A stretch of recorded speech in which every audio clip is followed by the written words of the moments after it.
سمکت سے اگر اس کے اوپر عمل کر لیں تو آپ دین و دنیا کے سلطان بن جائیں۔ ان ابو بکر صدیق رضی اللہ تعالیٰ عنہ قال قال رسول اللہ صلی اللہ تعالی وسلم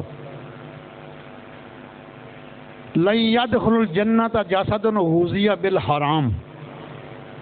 صدیق اکبر فرماتے ہیں کہ نبی علیہ السلام نے ارشاد فرمایا کہ وہ جسم جس کی پرورش رزق حرام سے کی گئی ہو وہ جنت میں داخل نہیں ہو سکتا، چاہے وہ حاجی ہو، چاہے نمازی ہو، چاہے وہ غازی ہو، جو بھی ہو۔ فرمایا کہ اس کا وہ جنت میں داخل نہیں ہو سکتا وہ جسم جس کی پرورش رزق حرام سے کی گئی ہے۔ کبھی سوچا ہے کہ تیرا رزق آتا ہے کہاں سے؟ اللہ اکبر کبیرہ۔ تو یہ سیدنا عثمان غنی رضی اللہ تعالیٰ عنہ کی عظمت کے کیا کہنے، کیا مقام ہے، کیا شان ہے کہ یہ جب اس نے صحابی کی بات نہ مانی اس منافق نے، تو صحابی چلتا چلتا آقا کریم کی بارگاہ میں گیا، عرض کیا حضور یہ فلاں بندہ ہے، اس کا پھل دا درخت ہے، نہ بیچتا ہے نہ کاٹتا ہے۔ سرکار نے اسے بلایا، فرمایا آ میرے ساتھ سودا کر لے، جنت میں اس کے بدلے مجھے بہترین ایک درخت لے لے تو یہ دے دے۔ اس نے کہا کہ مجھے سودا منظور نہیں ہے، پھر منافق ہی ہے نا جو سرکار کی بات نہ مانے۔ سیدنا عثمان غنی اس کے پاس گئے، فرمایا کہ آ پھر تم مجھ سے سودا کر لے، یہ کھجور کا درخت مجھے دے دے، میرا فلاں باغ سارے کا سارا لے لے۔ اور وہ مان گیا۔ منافق ہے نا، دنیا کے لیے سب کچھ مانتا ہے، دین کے لیے موت پڑتی ہے۔ مان گیا۔ سیدنا عثمان غنی نے سارا باغ کھجوروں کا دے دیا اور اس سے کھجور کا وہ درخت لے کے سرکار کو انصاری صحابی کو دے دیا۔ ریاض النظرہ کی تیسری جلد صفحہ 28 ہے۔ سیدنا ابو بکر صدیق رضی اللہ تعالیٰ عنہ کے دورے خلافت میں قحط پڑ گیا، لوگ پریشان ہو گئے، تو آپ نے فرمایا کہ انشاءاللہ آج شام تک تمہارا مسئلہ حل ہو جائے گا۔ شام کو سیدنا عثمان غنی رضی اللہ تعالیٰ عنہ کے 1000 اونٹ آگے سامان سے لدے ہوئے، اب مدینہ کے تاجر دوڑے ہیں آپ کی طرف۔ کسی نے کہا ہم سے 5% منافع لے لیں، کسی نے 10%، کچھ نے کہا ہم سے 20% منافع لے لیں اور یہ اونٹ ہمیں دے دیں۔ عثمان غنی نے فرمایا کہ میں نے تو 1 درہم پہ 10 درہم منافع لینا ہے۔ وہ خاموش ہو گئے، انہوں نے کہا ہم سے بڑا تو تاجر کون نہیں ہے مدینے میں، 20% سے زیادہ منافع کون دے گا؟ فرمایا کہ میں نے 1 درہم پہ 10 درہم میں نے منافع لینا ہے۔ وہ چلے گئے تو آپ نے اس وقت 100 اونٹ جو اناج اور کشمش سے بھرے ہوئے تھے مدینہ شریف کے غریبوں میں تقسیم کر دیے۔ سورہ توبہ اٹھا کے دیکھیں، نظر فرماتے ہیں ان اللہ اشتری من المؤمنین انفسهم واموالهم بان لهم الجنہ۔ بے شک اللہ تعالیٰ نے ایمان والیاں دیاں جاناں تے مالاں نو جنت دے بدلے خرید لیا وے۔ اللہ تعالیٰ نے ایمان والیاں دیاں جاناں نو تے مالاں نو جنت دے بدلے خرید لیا وے۔ مومنین جڑے نے وہ اپنیاں جاناں تے مالاں نو ویچ رہے نے، اللہ تعالیٰ خرید لے نے، اور میرے اور تواڈے پیارے کریم آقا اس سودے دے وکیل اعظم نے، آقا کریم اس سودے دے وکیل اعظم نے، وکیل دے 2 کام ہوندے نے، او مال بھی ویکھدا وے، او دی قیمت بھی ویکھدا وے۔ معراج دی رات نوں اللہ تعالیٰ نے اس واسطے تے اپنے محبوب نو کول بلایا، فرمایا محبوب تسی وکیل اعظم ہو، اپنے غلاماں دیاں جاناں نوں ویکھ رہے ہو، انہاں دے مالاں نوں ویکھ رہے ہو، کہ جیڑی انہاں دی قیمت جنت دی شکل وچ اساں مقرر کیتی، سونے انہوں بھی آ کے ویکھ لو، کیونکہ اللہ سے کیا پیار ہے عثمان غنی کا محبوب خدا یار ہے، عثمان غنی کا گرمی پہ یہ بازار ہے عثمان غنی کا، اللہ خریدار ہے عثمان غنی کا۔ ان اللہ اشتری من المؤمنین انفسهم واموالهم بان لهم الجنہ، اللہ خریدار ہے عثمان غنی کا۔ اللہ اکبر،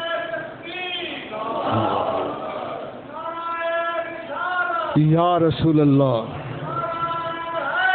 یا علی، زندہ آباد، زندہ آباد، زندہ آباد، زندہ آباد، یا غوث۔ آئیے طبقات ابن سعد میں ایک بڑی پیاری عظیم روایت ہے۔ سیدنا عثمان غنی رضی اللہ تعالیٰ نے 4 دن کے لیے مدینہ المنورہ سے باہر تشریف لے گئے۔ جب واپس آئے نا، مسجد نبوی شریف میں آئے تو آقا علیہ الصلوۃ والسلام نماز ادا کر رہے ہیں اور چہرے کے اوپر نقاہت کے اثرات ہیں۔ آپ نے بلال حبشی سے پوچھا کیا وجہ ہے؟ انہوں نے کہا کہ گھر جا کے پتہ کر لیں۔ سیدنا عثمان غنی سیدھے سیدہ عائشہ صدیقہ سلام اللہ کے حجرہ مبارک پر دستک دی، پوچھا کون؟ عرض کی امی جان میں آپ کا غلام عثمان۔ یہ آپ کی آج ہی عرض کرتے امی جان آپ کا غلام عثمان۔ فرمایا کیا بات ہے؟ عرض کی امی جان آقا کریم کے چہرے انور کے اوپر کمزوری کے آثار دیکھے ہیں۔ عثمان غنی عرض کرتے ہیں کہ امی جان کی ہچکیاں بند گئیں، سیدہ صدیقہ رو رہی ہیں، ہچکیاں بند کی۔ فرمایا عثمان 3 دن ہو گئے ہیں تیرے آقا کریم نے اناج کا ایک دانہ بھی نہیں کھایا۔ عثمان غنی عرض کرتا امی جان آپ ذرا پردے میں چلی جائے نا، شہزادے ہیں عثمان غنی، اس وقت کے کھرب پتی تھے، ارب پتی بھی نہیں کھرب پتی تھے۔ اپنے گھر گئے، اناج کی بوری لائے، اپنے ہاتھوں سے آگ جلائی۔ سیدہ عائشہ فرماتی ہیں میں نے دیکھا عثمان غنی کی داڑھی مبارک سے دھواں نکل رہا ہے، آنکھوں میں آنسو بہ رہے ہیں۔ شہزادے ہیں، گھر میں اتنے نوکر چاکر، لیکن خود اپنے ہاتھ سے آگ جلائی، آٹا گوندا، روٹیاں بنائیں، سالن بنایا، دسترخوان میں رکھا، مسجد نبوی شریف میں گئے، عرض کیا حضور آ جائیں، تشریف لے آئیں، تمہارے غلام نے آپ کے لیے کھانا بنایا ہے۔ جب سرکار تشریف کا لائے نا کاشیانہ نبوت میں تو کھانا پیش کیا۔ جب سرکار نے پہلا لقمہ کھایا تو عثمان غنی کی آہیں نکل گئیں، ہچکیاں بند گئیں، آنسو نکل گئے۔ عرض کیا حضور یہ میری دولت کس کام کی جو آپ کے کام نہیں آنا؟ اور 600 دینار نیچے رکھ دیے مسلے کے۔ تو سرکار نے جب کھانا کھانے کے بعد ہاتھ اٹھائے نا، عرض کیا مولا میں عثمان غنی سے راضی ہو گیا ہوں، تو بھی اس سے راضی ہو جا۔ یہ وہ عثمان غنی رضی اللہ تعالیٰ عنہ ہیں۔ اور آئیے ایک اور روایت، سیدنا صدیق اکبر سرکار پردہ فرما چکے ہیں۔ سیدنا صدیق اکبر رضی اللہ تعالیٰ عنہ کا دور خلافت ہے۔ ملک شام سے ایک مقروض مسلمان آیا، عرض کیا صدیق اکبر آپ امیر بھی ہیں اور امیر بھی ہیں، یعنی آپ امیر المومنین بھی ہیں اور بڑے امیر بھی ہیں، مالدار بھی ہیں، تو میں ملک شام کے پاس سے آیا ہوں، کاروبار کیا، نقصان ہو گیا، آپ کے نبی کا کلمہ پڑھنے والوں مقروض ہو گیا ہوں۔ تو وہ کہتا ہے بندہ کہ صدیق اکبر مجھے اندر لے گئے تو میری جو ہے وہ آنکھوں سے آنسو بہ نکلے۔ میں نے دیکھا اندر صدیق اکبر کے کاش شیانہ خلافت میں 4 روپے بھی نہیں ہے۔ آج کل کے حکمرانوں شرم کرو، حیا کرو، اپنا رہن سہن دیکھو، ریاست مدینہ کا نعرہ لگانے والوں دیکھو ریاست مدینہ کے امیر کیسے ہوتے ہیں۔ وہ کہتا ہے کہ صدیق اکبر کے گھر میں 4 روپے بھی نہیں تھی اور چٹائی کی کھجور کی چٹائیاں تھیں، وہ بھی پھٹی ہوئی تھی جگہ جگہ سے۔ تو مجھے بٹھایا، فرمایا میں تمہیں ایک اور بات نہ بتاؤں؟ عرض کیا حضور بتائیں۔ میں 3 دن ہو گئے ہیں میرے گھر میں اناج کا ایک دانہ بھی نہیں ہے، صرف کھجور پہ گزارا کر رہا ہوں۔ تم 35 ڈشیں کھاتے ہو، پھر بھی ناموس رسالت کے اوپر حملہ کرتے ہو، پھر کہتے ہو کہ ہم ریاست مدینہ بنا رہے ہیں۔ وہ بندہ حیران ہو گیا کہ امیر المومنین ہیں، گھر میں 4 روپے بھی نہیں ہے، کھجور کی چٹائیاں وہ بھی پھٹی ہوئی جگہ جگہ سے۔ فرمایا کہ اس وقت میرے حالات اچھے نہیں ہیں، 3 دن سے میں نے اناج کا دانہ بھی نہیں کھایا، روٹی کا ٹکڑا بھی نہیں کھایا، صرف کھجور پہ گزارا کر رہا ہوں۔ تو تم عثمان غنی کے پاس چلے جاؤ۔ عرض کیا حضور مجھے تو 3000 اشرفیاں چاہیے۔ فرمایا جہاں تیری سوچ ختم ہوتی ہے نا وہاں عثمان غنی کی سخاوت شروع ہوتی ہے۔ عرض کیا حضور آپ کا نام لوں؟ فرمایا میرا نام نہ لینا۔ فرمایا وہ تفتیش نہیں کرتے، وہ اللہ کی راہ میں دینے کے لیے ٹٹولتے نہیں۔ سوچو تو صحیح آج ہم کیا کرتے ہیں، کوئی مانگنے آ جائے نا فقیر 10 روپے ہم دیتے ہیں لیکن پہلے تفتیش کرتے ہیں، 10 دفعہ سے ٹٹولتے ہیں۔ اگر اللہ تعالیٰ ٹٹول کے ہمیں دینا شروع کرے تو ہمارا کیا بنے؟ وہ چلا گیا، وہ بندہ کہتا ہے میں باہر کھڑا ہوا تو اندر سے عثمان غنی بچوں کو ڈانٹ رہے ہیں کہ تم دودھ میں شہد ملا کے پی رہے ہو، دودھ بھی میٹھا شہد بھی میٹھا، تم نے اتنے خرچے بڑھا لیے۔ کہتا میں پریشان ہو گیا، مجھے یہ بندہ کیا دے گا جو بچوں کے ساتھ دودھ میں شہد ملانے سے جھگڑا کر رہا ہے۔ تھوڑی دیر ہوئی تو اب باہر آئے، میں نے السلام علیکم کہا، جواب دیا، مایا بھائی مجھے معاف کر دینا، ذرا دیر ہوگی، بچوں کو سمجھا رہا تھا۔ یہ آپ کا بڑا پن ہے، اور جتنا قد بڑا اتنا ظرف بھی بڑا آپ کا۔ میں مجھے بٹھایا اور میرے لیے دودھ میں شہد ملا کے لائے۔ میں نے عرض کیا حضور ابھی تو آپ جھگڑا کر، فرمایا کہ اللہ نے مجھے مال دیا اس لیے نہیں کہ میرے گھر والے موجیں کریں، بلکہ میں تو اس لیے اللہ نے مال دیا کہ میرے محبوب کی امت کے جو ہیں وہ لوگ اس سے استفادہ حاصل کریں۔ یہ ریاست مدینہ کا اصول، میرے آقا کریم کی امت کے جو غریب ندار ہیں ان کے لیے اللہ نے مجھے مال دیا ہے۔ وہ بندہ بیٹھا، ابھی میں نے وہ دودھ پیا تو بعد میں کھجوروں کا حلوہ بھی آ گیا۔ کہتا ہے ابھی میرا تصور جمع نہیں، مجھے ابھی نہیں پتا کتنے امیر ہوں گے، 3000 اشرویاں بڑی رقم ہے۔ ابھی تھوڑی دیر ہوئی تھی، آپ نے غلام کو آواز دی، غلام اونٹ لے کر آ گیا تو آپ نے مجھے فرمایا کہ اس اونٹ کے اوپر میں نے تمہارے لیے اور تمہارے گھر والوں کے لیے کھانا بھی رکھ دیا ہے اور کپڑے بھی رکھ دیے ہیں اور 6000 اشرفیاں بھی رکھ دی ہیں۔ وہ بندہ کہتا ہے کہ میں حیران ہو گیا کہ مجھے تو 3000 کی ضرورت تھی۔ تو میں نے عرض کیا حضور آپ کی بڑی مہربانی، اور ساتھ آپ نے فرمایا کہ تم پیدل آئے تھے، اونٹ لے جاؤ۔ عرض کیا حضور میں ملک شام سے اونٹ کیسے واپس کروں گا؟ فرمایا واپس کرنے کے لیے تو دیا ہی نہیں، یہ میری طرف سے تحفہ ہے۔ وہ بندہ کہتا حضور بہت مہربانی، میری خیال سے زیادہ دیا ہے۔ فرمایا میرا شکریہ ادا نہ کرو، صدیق اکبر کا شکریہ ادا کرو جس نے بھیجا ہے۔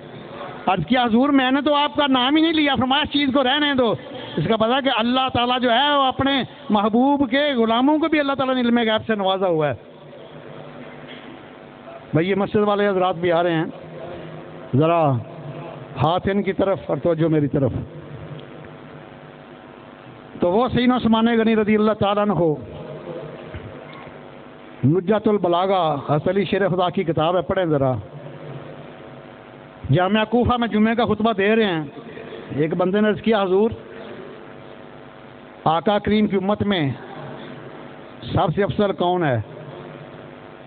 حضرت علی شیر خدا نے فرمایا کہ نبی علیہ السلام کی امت میں سب سے افضل صدیق اکبر کی ذات ہے۔ عرض کیا ثم من؟ حضور اس کے بعد فرمایا اس کے بعد فاروق اعظم کی ذات ہے۔ اب جمعے کا وقت ہے، میں ممبر کی سیڑھی سے نیچے اترے ہیں، عرض کیا ثم من؟ اس کے بعد فرمایا عثمان غنی کی ذات ہے۔ یہ ممبر کی سیڑھی سے اترتے اترتے فرمایا کہ وہ عثمان غنی کی ذات ہے۔ آئیے اعلیٰ حضرت عظیمہ برکت نے فتاوی رضویہ کی 30 جلد ہے، صفحہ 700 ہے، بڑے کمال بات نقل کی اعلیٰ حضرت نے۔ آپ فرماتے ہیں کہ نبی علیہ السلام جس ممبر شریف کے اوپر بیٹھ کے جمعے کا خطبہ ارشاد فرماتے تھے نا، اس کے 4 تختے تھے۔ کتنے؟ 4 تختے تھے، اس کے سب سے اوپر والے کے اوپر آقا کریم بیٹھ کے جمعے کا خطبہ ارشاد فرماتے تھے۔ جب آقا علیہ السلام ظاہری طور پہ پردہ فرما گئے تو دوسرا جو زینہ اوپر سے دوسرا صدیق اکبر پھر اس کے اوپر بیٹھ کے خطبہ دیتے تھے۔ جب صدیق اکبر کا وصال ہو گیا، جو اوپر سے تیسرا زینہ ہے اس کے اوپر بیٹھ کے سیدنا فاروق اعظم خطبہ دیتے رہے۔ جب فاروق اعظم بھی پردہ فرما کے عثمان غنی رضی اللہ عنہ دور خلافت آیا تو سب سے نیچے والا جو چوتھا زینہ، نیچے سے پہلا اوپر سے چوتھا ہے، اس کے اوپر بیٹھ کر سیدنا عثمان غنی خطبہ دیتے تھے۔ اللہ اکبر کبیرہ، کیا مقام ہے، کیا شان ہے کہ سیدنا عثمان غنی رضی اللہ تعالی عنہ۔ تاریخ الخلفاء کبھی صفحہ 104 پڑھیں، مسئلہ حل ہو جاتا ہے۔ جب سیدنا عثمان غنی کی دوسری زوجہ محترمہ سیدہ ام کلثوم سلام علیہ کا وصال ہوا نا 9 ہجری میں، حضرت علی شیر خدا راوی ہیں تاریخ الوفات صفحہ 104 پر، عثمان غنی پریشان ہوئے، مغموم ہوئے، تو سرکار فرمایا عثمان غنی اگر میری 40 بیٹیاں بھی ہوتی میں یکے بعد دیگر تیرے نکاح میں دیتا چلا جاتا. یہ راوی علی ہیں اس حدیث کے تاریخ الوفات صفحہ 104 کے اوپر. اور نبی علیہ الصلوۃ والسلام نے پہلے فرمایا تھا، بخاری شریف کی پہلی جلد صفحہ 523 ہے، سیدنا انس بن مالک اس حدیث کے راوی ہیں کہ آقا علیہ الصلوۃ والسلام احد پہاڑ کے اوپر تشریف لے گئے، دائیں جانب صدیق اکبر ہیں، بائیں جانب فاروق اعظم ہیں، ساتھ عثمان غنی ہیں، چوتھے اللہ کے محبوب ہیں. آج احد پہاڑ بھی اپنے مقدر پہ رش کر رہا ہے. وجد میں آیا تو سرکار نے ایڑی مبارک لگائی، میں کہ اثبت احد فَإِنَّمَا عَلَيْكَ نَبِيٌّ وَصِدِّيقٌ وَشَهِيدَانِ. احد رک جا، ثابت قدم ہو جا، تجھے نہیں پتا تیرے اوپر ایک اللہ کا نبی اور ایک صدیق اور 2 شہید ہیں. عثمان غنی کی شہادت کی خبر تو سرکار نے اس وقت ہی دیتی تھی. اس کے بعد 2.25 سال خلافت کی ہے صدیق اکبر نے، 10 سال 6 ماہ خلافت کی ہے فاروق اعظم نے، 12 سال خلافت کی ہے. عثمان غنی نے 23-24 سال پہلے ہی شہادت کی خبر سرکار نے دے دی تھی. اور دوسری حدیث یہ بخاری شریف میں بھی ہے، مسلم شریف دوسری صفحہ 270 کے اوپر ہے. سیدنا ابو موسیٰ اشعری اس حدیث کے راوی ہیں کہ سرکار ایک انصاری کے باغ میں دروازے پہ دستک ہوئی، سرکار نے فرمایا کہ اس کے لیے دروازہ بھی کھول دو، افتح لہ باب فبشروا بالجنہ. فرمایا کہ پہلے صدیق اکبر آئے، پھر فاروق اعظم آئے، پھر دستک ہوئی، سرکار نے فرمایا کہ افتح لہ باب، اس کے لیے دروازہ کھول دیں. فرمایا میں دیکھا تو عثمان غنی تھے، دروازہ بھی کھول دیا، جنت کی بشارت بھی دے دی. تو جب باغیوں نے آپ کے گھر کا محاصرہ کیا، جو 250-300 لوگ تھے، مصر سے آئے تھے، حضرت علی شیر خدا رضی اللہ تعالیٰ نے عثمان غنی سے فرمایا کہ ایسے کریں ہمیں اجازت دے دیں، ہم ان کی گردنیں اڑا دیں. ہیں کتنے 200-250 بندے ہیں. پھر عثمان غنی نے فرمایا کہ میں اپنے آقا کے شہر میں خون نہیں بہا سکتا، شہر کا تقدس پامال ہو جائے گا، گنبد خضرا کا تقدس پامال ہوگا، خلافت کا تقدس پامال ہوگا. عثمان اپنی جان تو دے سکتا ہے لیکن اس مقدس شہر میں خون نہیں بہا سکتا. پھر فرمایا کہ ایسے کریں آپ پھر مکہ شریف طرف چلے جائیں. فرمایا کہ میں آقا کریم کا شہر بھی نہیں چھوڑ سکتا. 40 دن محاصرہ رہا ہے. امام حسن اور حسین علیہم السلام اور طلحہ بن عبید اللہ کے لخت جگر، سیدنا زبیر بن عوام کے بیٹے عبداللہ بن زبیر، ان کو پہرے دار مقرر کر دیا. حضرت علی شیر خدا نے امام حسن حسین کو فرمایا کہ جو بھی حالت ہو آپ نے تایا اور سامان کا پہرا دینا ہے، پیچھے نہیں ہٹنا.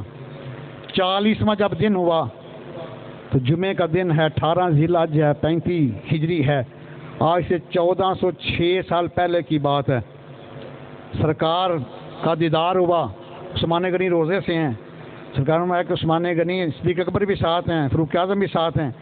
سرکار نے عثمان غنی آج روزہ ہمارے ساتھ افطار کرنا ہے. تو عثمان غنی دروازے کی طرف گئے. حسنین کریمین کو فرمایا کہ میں تمہیں تمہارے نانا جان کا واسطہ دیتا ہوں، چلے جاؤ. انہوں نے عرض کیا کہ ابا جان نے منع کیا. علی شیر خدا نے فرمایا کہ میں تمہارے نانا جان کا واسطہ دیتا ہوں. جب جو ہی وہ گئے، باغی پیچھے سے آئے ہیں دوار پھیلا کر اور آپ کو قرآن مقدس کی تلاوت کرتے ہوئے شہید کیا ہے. فاسا یکفکہم اللہ وہو السمیع العلیم. اس آیت کے سر کے اوپر آپ کے خون کے چھینٹے گرے ہیں. جب آپ شہید ہو گئے، حضرت علی شیر خدا کو پتہ چلا. ساری عمر حضرت علی شیر خدا فرماتے ہیں میں نے حسنین کریمین کو جھڑکا نہیں، جھڑک سکتا ہوں، بیٹے ہیں لیکن یہ بھی ہیں کہ اللہ کے محبوب کے نواسے بھی ہیں، نہیں جھڑکا.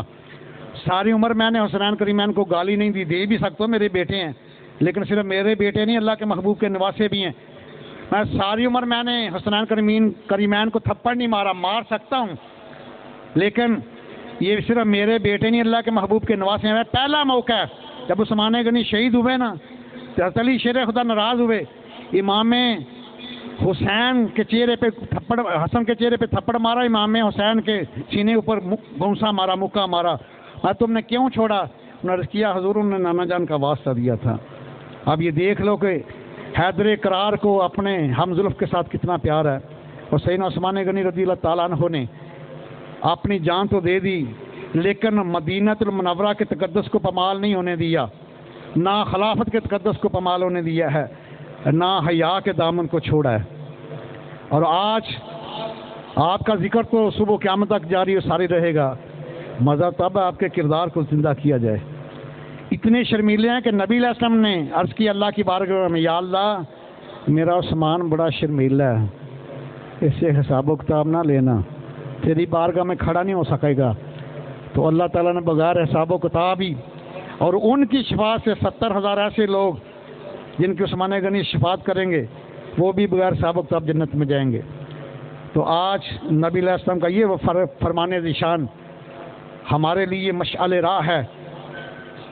سرکار نے کہ الحیاء من الایمان، حیا ایمان میں سے ہے۔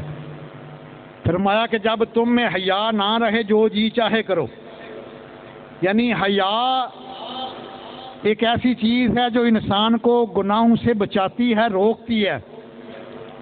جب بندہ بے حیا ہو جاتا ہے اس کے نزدیک گناہ ہی نہیں رہتا۔ آج دیکھو کیا ہو رہا ہے،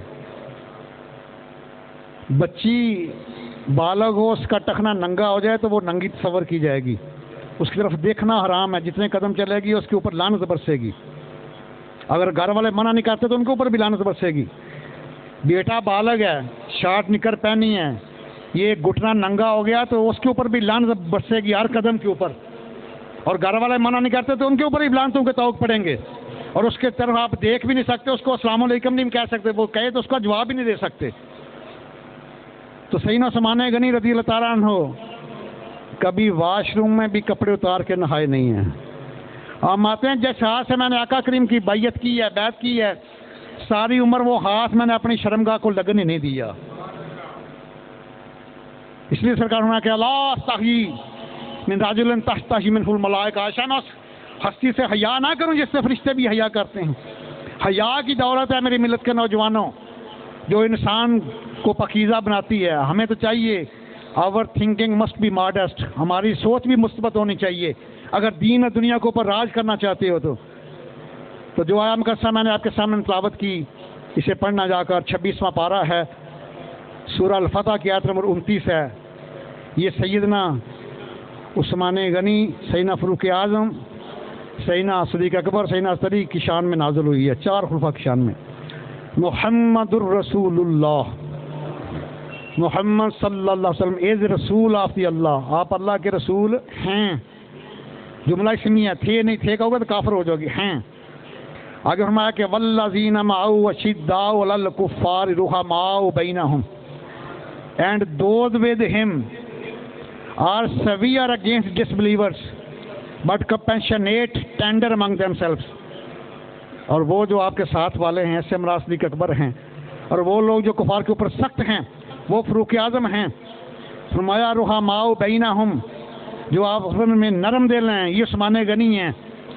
آگے فرمایا تراہم رکعا سجدا یبتغون فضلا من اللہ ورضوانا، you will see them bowing and prostrating themselves and seeking the grace of Allah and his pleasure۔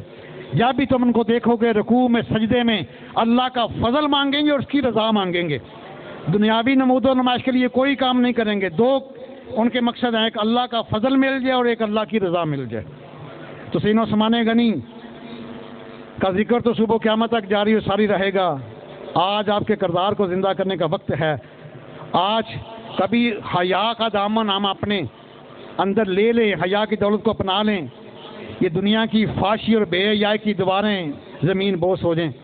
آج اللہ کے گھر میں بیٹھ کر، اللہ کے محبوب کی محفل میں بیٹھ کر عہد کرے، یا الہی آج کے بعد ہم بھی حیا کی دولت کے ساتھ دنیا میں زندہ رہیں گے، ہم بے حیائی اور یہ بے غیرتی اور فحاشی سے خود بھی بچیں گے، دوسروں کو بچائیں گے۔ وعدہ بھائی، ایسا نہیں مردوں والا وعدہ کرو ہاتھ اٹھا کے۔